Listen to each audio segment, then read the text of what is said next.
안녕하세요. 디지털 목자 최정현입니다.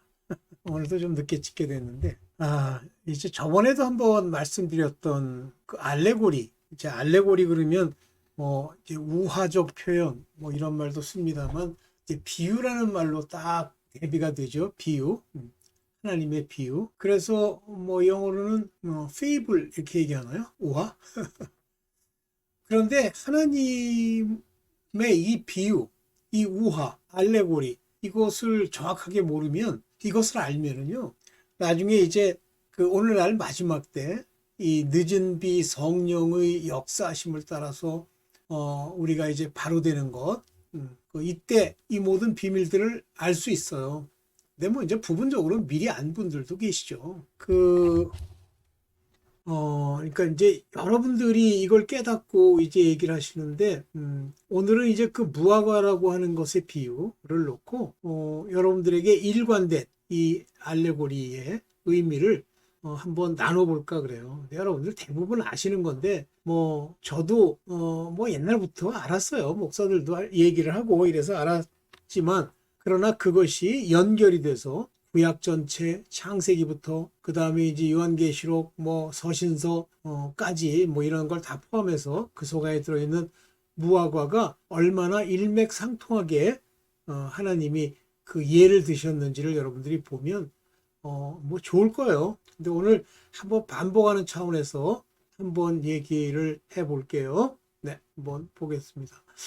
오늘 이 율법이라고 하는 것, 네, 이것은 무슨 소리가 났는데, 네, 율법이라고 하는 것은 한마디로 얘기하면 이제 이스라엘이 그것을 대표하죠. 그래서 이제 예수님 그러니까 서신서에도 뭐라고 하냐면 율법과 선지자는 요한 때까지니 그랬어요. 그래서 그 율법의 시대에는 선지자만 나타납니다. 그러니까 이 선지자를 이제 총칭하여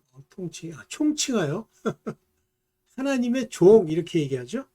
그래서 하나님의 종으로서 역할을 하시는 선지자들이 하나님의 말씀을 부분 갖다가 이렇게 일러주는, 그래서 그들이 일러줘야 이제 프라핏이잖아요.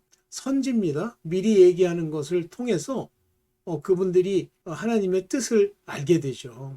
오늘날은 뭐로 알게 됩니까? 바로 성경을 통해서 알게 되죠. 그래서 이 성경을 에 근거하지 않은 모든 신비주의, 봤다는 것 또는 깨달았다는 것까지 전부 문제가 있는 거예요. 그러나 이 깨달았다고 하는 것을 성경에 기반을 두고 얘기를 하는데 늘 제가 얘기합니다만 A부터 B까지 얘기할 때 이 두 개의 일맥상통한 의미가 없다.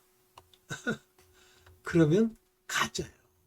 일맥상통해야 됩니다. 오늘 그런 면에서 왜 비유까지 일맥상통한지, 왜 인간의 뜻으로 생각으로 부분 맞춘 것 가지고는 하나님의 뜻을 알 수 없는지 한번 보려고 해요.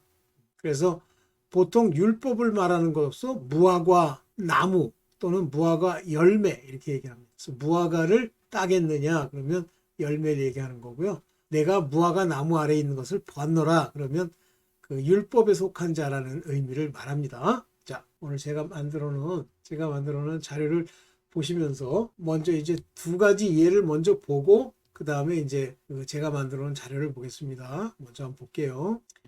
여기 나다나엘이라는 사람, 나다나엘 알죠? 나다나엘이라는 사람, 나다나엘. 이 양반 이름은 나다나엘이에요. 근데 이게 이제 또 다른 이름으로 불리기도 하죠. 오케이. 가로대 요한복음 1장 48절에 어떻게 나를 아시나이까? 예수께서 대답하여 가라사대 빌립이 너를 부르기 전에 내가 무화과 나무 아래 있을 때에 보았노라. 이렇게 얘기한다고. 빽출이죠? 무화과라는 게. 그런데 이제 여러분들 이 성경을 한번 보십시오. 그때 무화과도 많고 참나무도 많고 여러 가지 것들이 있는데 그 중에 이제 무화과 나무 밑에 있을 때 우연히 보셨다. 그게 아니에요. 이 세상을 모든 것을 다 계획하시고 집전하시고 인도하시고 그걸 우리는 경륜이라고 그러죠. 경륜. 하나님의 깊은 것. 그는 모략의 신이요. 모든 일들을 이루신단 말이에요. 그분이 나다나엘이 무화과 나무 아래 있을 때 봤겠죠. 그런데 내가 보았노라. 근데 이 무화과라고 하는 걸 하나님께서 정확하게 딱 얘기를 해주는 그 이유가 뭘까라는 겁니다. 다시 말하면 나다나엘은 예수께서 십자가에 돌아가시고 부활하신 다음에 이제 그 제자들이, 이 나다나엘도 제자죠. 그 제자들이 율법에 벗어나 복음의 일꾼, 하나님의 유업을 이을 자녀들이 되기 전까지는 율법 아래에 있었다, 그런 얘기예요. 다시 말하면 나다나엘, 내가 율법 아래에 있었다. 그럼 다른 사람도 무화과 나무 아래에 있었다는데, 아니 특별히 나다나엘에 대해서 이렇게 얘기하시면 나다나엘과 관계된 곳에 그 율법과 관련된 일들이 이제 많이 나타나겠죠. 또 하나 볼까요? 보세요. 과원지기에게 이르되 내가 3년을 와서 이 무화과 나무의 실과를 구하되 얻지 못하나 찍어버리라. 어찌 땅만 버리겠느냐. 굉장히 재밌는 게 예수의 공생의 3년 반 중에 계속 그곳을 지나가시면서 3년을 지나다니면서 무화과 나무의 실과를 구하되 얻지 못하니 찍어버리라. 어찌 땅만 버리겠느냐. 근데 그 다음 하겠느냐. 근데 그 다음 말에 그대로 두소서. 금년에도 내가 두릅하고 거름을 줄이니 그 이후에 실과가 열면이오니와 그렇지 않으면 찍어버리소서 하시니라. 근데 이 말씀을 하시기 전에 이게 유명한 그 무화과 나무의 저주 사건이에요. 근데 보세요. 3년을 와서 예수께서 공생을 하시는데 열매가 안 열리는 거예요. 그때까지 이방인 외에 유대인들, 저 무화과 나무로 예표되는 이스라엘 사람 중에 열매를 내는 사람이 한 명도 없었다. 그런 얘기이기도 합니다. 그러면 율법에 속한 이스라엘 사람들을 총칭하는 거예요. 그런데 이제 나중에 뒤에 보면 뭐라 하냐면 아직 무화과의 때가 아님이라 그래요. 아직 율법에 속한 자들이 복음을 듣고 깨어날 때가 아니다라는 표현이에요. 그걸 마치 아이고 예수님이 그냥 아무거나 열매 내줄 수도 없는 그 나무를 막 저주하시는 건 그게 아니에요. 그러니까 그렇게 읽으면 이제 성경을 인본도 아니고 아주 저질, 세속의 어떤 이야기들로 읽는 거예요. 나레이션, 내러티브. 아니에요. 한 귀절, 한 귀절, 한 문장을 읽을 때마다 깊은 뜻을 생각을 하셔야 돼요. 오케이. 자, 그러면 이제 이것을 바탕으로 제가 만들어 놓은 자료를 통해서 한번 보겠습니다. 율법이 먼저고 그 다음에 복음이에요. 그러니까 하나님의 경륜의 계획, 즉 하나님 나라를 온전히 만드시는 1차적인 경륜에 율법이 먼저 와서, 율법의 특징이 뭐죠? 이 세상을 죄 아래 가두고 저주 아래 가두는 거죠. 그렇게 고통 가운데 있는 이 세상이 복음을 듣고 소위 복받는, 말 그대로 즐거운 이 소리를 듣고 복받는, 그 복이 뭐예요? 천국 가는 복에 관한 이야기입니다. 그래서 오늘 율법이 먼저고 복음이 그 다음이다. 그러면 율법도 하나님이 주신 약속이에요. 복음도 또 하나 언약입니다. 그래서 오늘날 이제 가장 범하기 쉬운 우가 뭘 모르니까 이제 율법은 아예 지키지도 않아도 되고 율법은 다 버렸고 율법은 그 속안에 아무런 의미도 없고 이런 식으로 설교하는 목사들이 있습니다. 저주받아요. 그러니까 율법의 1.1획도 없어지지 않는다. 내가 율법을 완성하러 왔다. 그 예수께서도 여자 아래서 나와서 육체를 입었다. 그것도 언제 태어나냐면 율법의 시대에 태어나고 예수께서 전파할 때 비로소 복음이 이제 전파되기 시작하죠. 율법이 먼저예요. 그래서 율법에 속한 모든 사람은 죽는데 아까 무화과처럼 이 율법 후에 온 이 복음을 듣고 율법에서 복음으로 가지 않고요. 자꾸만 율법에 머물러 있고 거꾸로 은혜로 복음의 그것을 체험한 자가 거꾸로 율법으로 간다? 그러면 죽어요. 그럼 처음부터 율법에 있었는데 살 수도 있고 죽을 수도 있습니다. 그래서 율법에 속한 것은 먼저 죽는 자가 있고 사는 자가 있습니다. 그 예표로 제가 말씀을 드렸다는 게 100% 맞는다고 할 수는 없지만 그 예표로 바로 속죄제를 드리는데 제물로 수염소를 2마리를 구하죠. 수양은 1마리면 됩니다. 수염소는 2마리를 구하고 하나는 속죄제의 예물로, 제물로 쓰시고 또 하나는 아사셀로 광야에 보내죠. 아사셀로 광야에 보냈다는 건 죽었다는 얘기예요. 그래서 이제 계속 반복적으로 드리는 말씀 중에 예를 들면 믿음으로 왜 자꾸만 엉뚱하게 나오지? 네. 그래서 요단강을 건너서 그 가나안 땅에 들어가는 것이 이제 믿음으로 들어가는 거라 했죠. 거기에 예표로 여호수아가 예수라고 얘기했죠. 그러니까 예수님이 그들을 데리고 바로 요단강으로 또 세례를 받아 들어가요. 그것이 예수 그리스도의 이름의 세례라고 그랬는데 그때 율법에 속한 12지파가 두 그룹은 아닙니다. 12개의 돌이 요단강 강바닥에 그대로 남겨지고 물이 다시 덮칠 때 그 위에 갇히는 것이 하나 있고 또 하나는 그걸 메고 길갈로 가서 이제 가나안에 세워집니다. 그래서 이렇게 율법에 속하면요. 둘 중에 하나 살던 죽던 이거밖에 없어요. 그래서 자꾸만 율법에 앉아 있으면서도 자기가 율법에 있는 줄 모르고 뭐 아니 모르니 뭐 죽어봐야 아느니 그 말을 들으면요 마음이 섬찟해요. 죽어봐야 알아? 그러면 그건 지옥이에요. 다시 말하면 하나님을 아는 지식이 없다는 뜻이고 하나님께 가까이 가지도 않았다는 뜻이고 죄 용서함 자체를 아예 받질 못했다는 거예요. 율법에 속해도요 두렵지만 계속 회개하고 자기가 깨달은 대로 회개해야 됩니다. 자꾸 나불거리면 안 돼요. 그래서 자기가 깨달은 것들을 자꾸 회개하면 없어져요. 그렇다고 영원히 내게서 없어지는 게 아니고 여전히 남원은 있지만 그러나 하나님의 진노에서 벗어나고 그것이 계속되면 살아요. 그런데 회개도 안 하고 뭐 개기고 뭐 인간이 죄를 범할 수 있다는 거 있다고 소리 하면요 100% 죽습니다. 성경의 약속이죠. 그 다음이 복음이다 이렇게 나왔어요. 자, 먼저 누가복음 16장 16절을 통해서 율법이 먼저 복음이 그 다음이면서 거기에 복음의 특징에 대해서 얘기할게요. 율법과 선지자는 요한의 때까지요. 이것이 이제 구약에 속한 율법이에요. 그래서 율법의 일꾼이 선지자입니다. 이들은 하나님의 종이라고 불리고요. 이들은 물이 의미하는 하나님의 이름으로 회개를 하면 복음으로 그리스도께로 인도되어 갈 수 있어요.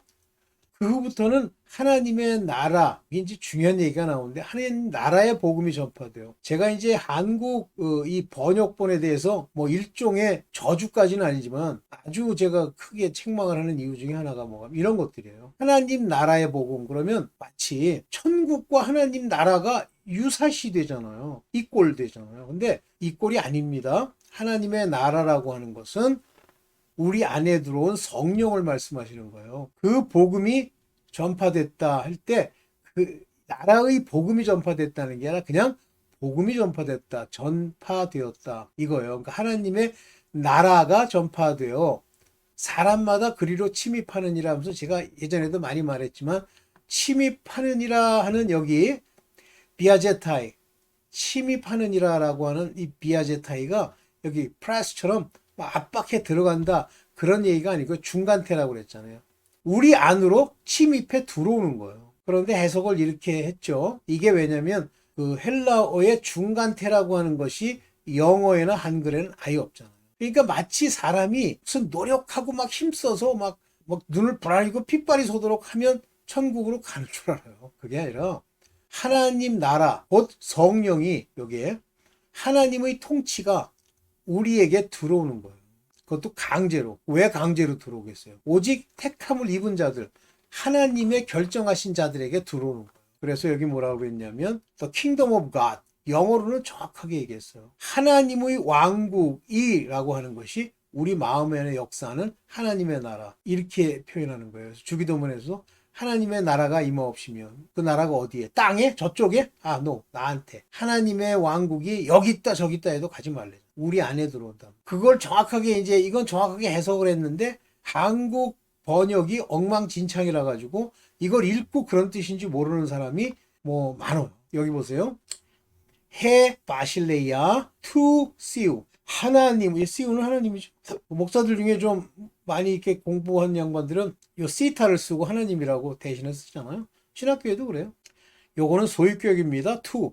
하나님의 바실레이아. 요 바실레이아는 왕국이다 이렇게 얘기할 수 있는데 사실은 통치받는 이런 뜻이에요. 하나님의 통치가 이렇게 얘기하는 거예요. 전파되었다. 이 제타이 그랬으니까 이것도 우리에게 이게 전파되어 왔다라는 거예요. 내가 그걸 가지고 들었다는 얘기가 아니라. 네. 자, 이걸 전제로 해서 율법이 먼저고 그 다음에 복음이에요. 그러면 율법이 이제 다 폐해지면 뭐 요한도 폐하고 선지자도 폐합니까? 아니죠. 율법이나 선지자는 다 누구를 예표하고 있어요? 누구를 말씀하고 있습니까? 바로 예수 그리스도. 볼게요. 자, 무화과는 율법의 메타포예요. 메타포라는 건 은유란 뜻이죠. 다시 말하면 알레고리입니다. 자, 왕상 4장 25절. 솔로몬이 사는 동안에 유다와 이스라엘이 단에서부터 부엘세바에 이르기까지 각기 포도나무 아래와 무화과 나무 아래서 안연히 살았다. 여기서 포도라고 하는 건 하나님을 포도나무에 비유한 것처럼 소위 하나님의 택한 자들, 그 다음에 무화과는 율법에 속한 자들. 그래서 대비해 보면요, 유다는 택함을 받은 자들이잖아요. 이스라엘은 야곱의 다른 이름이고 곧 율법에 속한 자들이잖아요. 이렇게 하나님의 말씀은요, 일맥상통하게 딱딱 쓰여 있어요. 뭐 그냥 어떨 때 심심하면 무화과 나무라 할까? 가면서 포도라고 그러지 말고 포도보다 더 맛있는 거 없는가? 뭐 그래가지고 그게 아니에요. 하나같이 바로 두 종류의 사람을 얘기하기 위한 거고, 유다와 이스라엘로, 이스라엘은 결과적으로 아시리아에서 멸망하고 유다만 바벨론에 갔다가 돌아왔던 그 사건 안에도 바로 하나님의 택한 자들과 율법에 속한 자들의 예화가 딱 나눠지죠. 볼게요. 그래서 이제 무화과와 포도는 그와 같은 포도는 하나님의 택한 자들, 무화과는 율법에 속한 것. 그래서 여기 보면 내가 이스라엘을 만나기를 광야에서 포도를 만남같이 하였으며, 즉 광야에서 택함 받은 자들을 만나는 것처럼 내가 이스라엘을 이렇게 만났다. 그러나 너희 열조 보기를 무화과 나무에서 처음 맺힌 첫 열매를 본같이 하였거늘. 이거 이제 두 가지 종류의 정체성, 포도의 정체성과 무화과의 정체성에 얘기하는 겁니다. 그러나 너희 모두가 다 우상에게 몸을 들임으로 저희의 사랑하는 우상같이 가증하여 졌도다.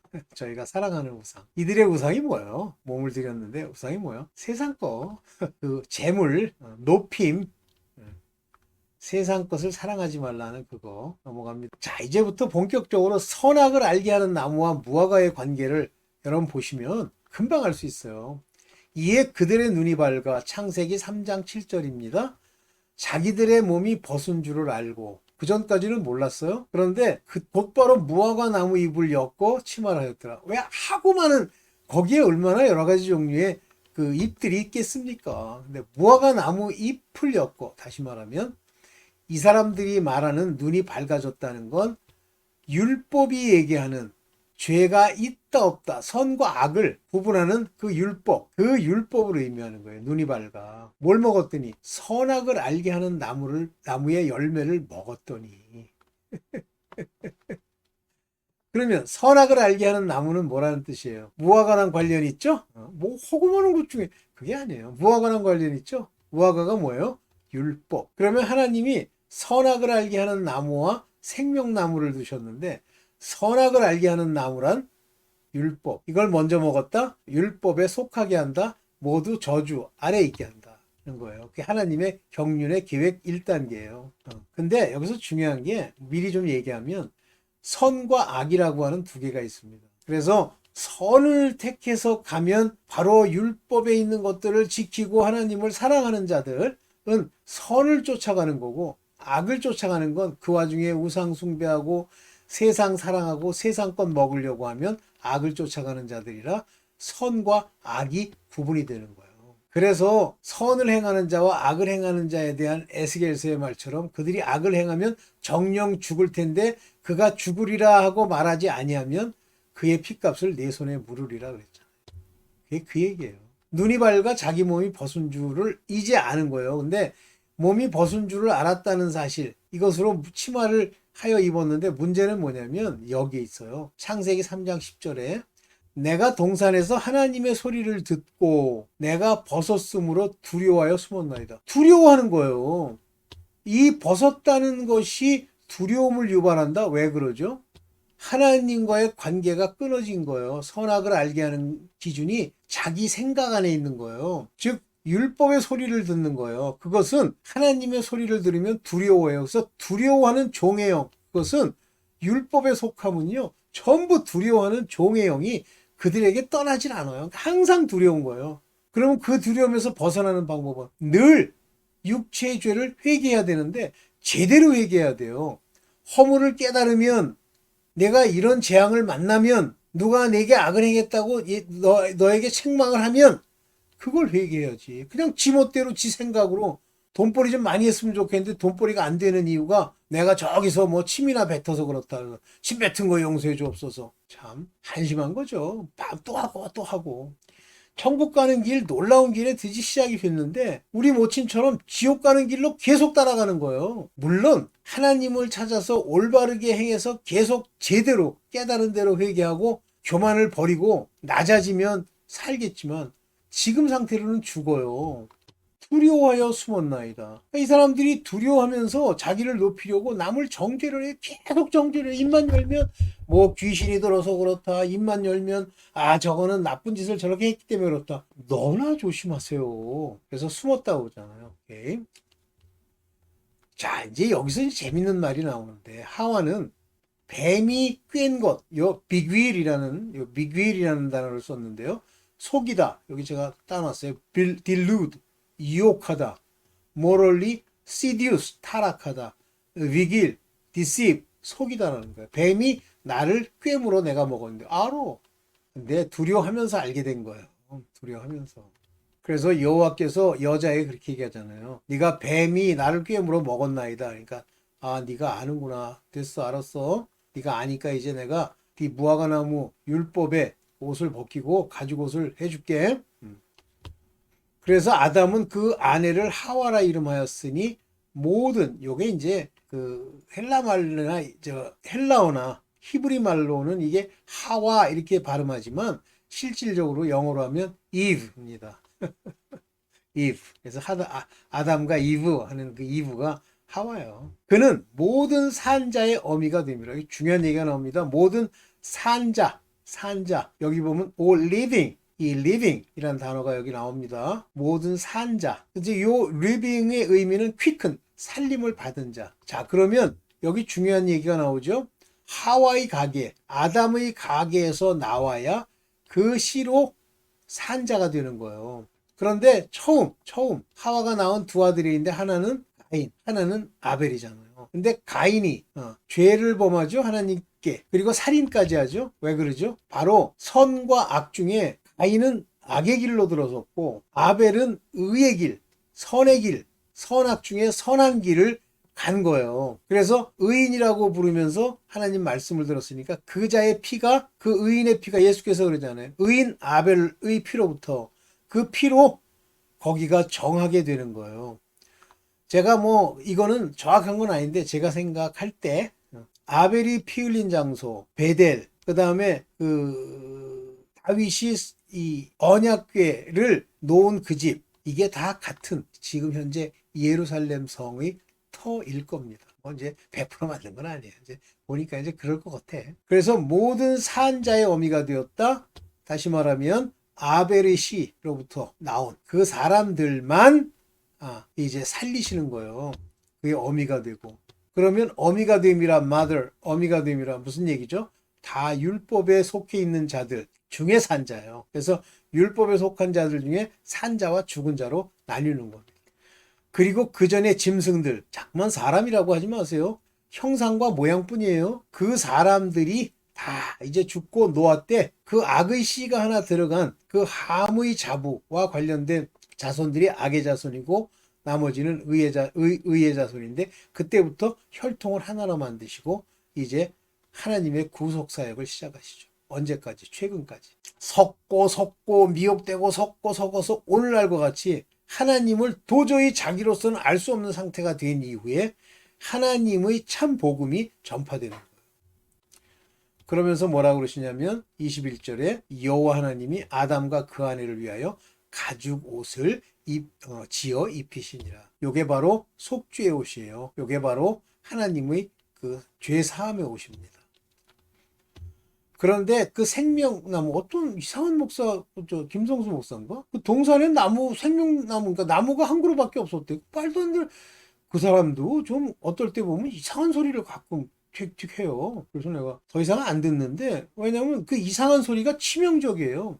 요즘 어떤 생각하냐면 그 사람이 왜 자살했는지 알겠어. 말도 안 되는 소리를 자꾸만 해. 사람이 생각한 걸 가지고. 자, 생명나무는 동산에 있는 나무 중에 하나예요. 중앙에 있는. 근데 생명나무는 누구예요? Tree of Life. 뭐예요? 예수 그리스도. 그분이시죠. 그런데 율법에 속한 자들이 예수 그리스도, 율법에 의해서 예수께서, 아니 하나님께서 복음을 전하기 전까지 예수 그리스도를 만나면 안 돼. 그로부터 4,000년 뒤에 오실 분이에요. 그래서 영생할까봐, 이게 living forever이라는 얘기가 영생한다는 게, 그 실과를 따먹고, 생명나무의 실과가 뭐예요? 예수 그리스도를 따먹고, 그거 안에 들어오는 거죠? 이게 믿음이죠? 이게 오늘날 말하는 성령의 함께 하심이죠? 실과를 따먹고 영생할까 하노라. 벌써 이미 창세기 22장에 어떤 형상으로 하나님이 이제 이 세상을 경영할지가 나오잖아요. 네, 이게 마지막인가요? 마지막. 네, 여러분들 뭐 좀 제가 이 한 얘기가 뭐 100% 옳은 건 아니지만 여러분들이 이제 많은 깨달음이 있기를 바래요. 여러분들이 가는 무화과는 이스라엘이요 율법인데 자꾸만 무화과 나무 아래 계속 있으면 안 됩니다. 이제 포도나무에 접붙임을 받아야 돼요. 우리 이방인들은 요셉의 가지에 접붙임을 받고요. 나머지 12지파는 다른 나무 가지에 붙어 있는데 남은 거, 열매 맺는 거, 잘라버린 거 말고만 가는 겁니다. 네.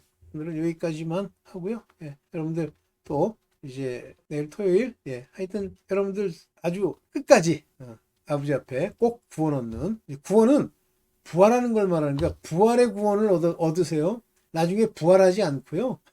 행위 마지막에 심판의 부활로 나오면 안 됩니다. 네, 생명의 부활.